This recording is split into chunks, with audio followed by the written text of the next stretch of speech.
Hey, this is Greg Torres. I am at the Bergamo Lifelong Learning Center at St. John's Preserve. I'm here today for the Midwest Native Plant Conference.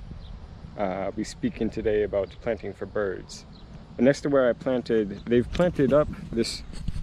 next to where I parked, they've planted up this beautiful prairie habitat. A lot of grasses, but there's a lot of flowering plants as well. Now this is late July that I'm recording this, and so we've got a number of insects and flowers, and I wanted to highlight one in particular just because it's especially noticeable right now. This pink swath you can kind of see here.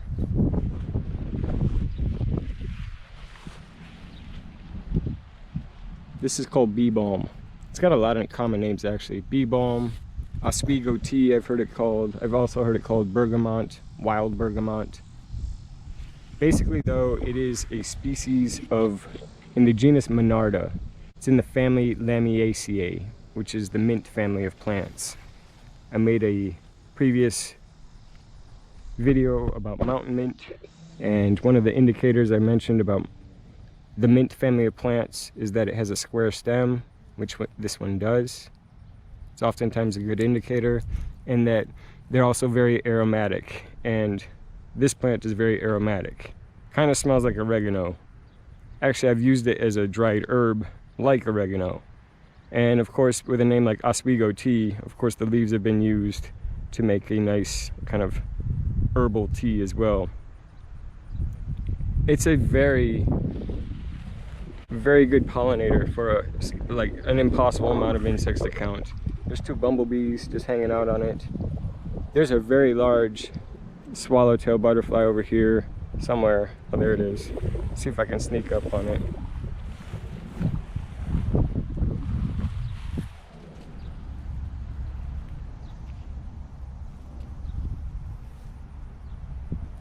But again, this plant, it's about chest high to me right now, growing in this prairie. Now there's a lot of cultivars of it. It's been developed ornamentally. There's varieties that are red, there's short varieties, there's taller varieties, there's varieties that do well in the shade, sunlight like this. And actually the species itself, the genus, Monarda, I should say, is endemic to North America. So this plant only occurs in North America. And it's occupied, again, forests, shady hillsides, prairie habitats like this, and consequently a lot of the native bees just love this plant. Most of the bees are these native bees, mostly bumblebees. There's some carpenter bees, and of course butterflies. This plant in large swaths, any plants really in large swaths like this, are really good for both the plants and especially bees. Bees are interesting pollinators in that they practice something called flower constancy. Once they find a patch of flowers, they basically only work over that type of flower, and they're not moving from one different species to another. And in that way, it makes them especially effective pollinators, because they're in that moment moving from one flower to another flower of the same kind. And in that way, they're not mixing up different pollens or just wasting time between approaching flowers of a similar kind. So again, that's flower constancy, and bees do it a lot. Butterflies and other pollinators, they're not doing that so often.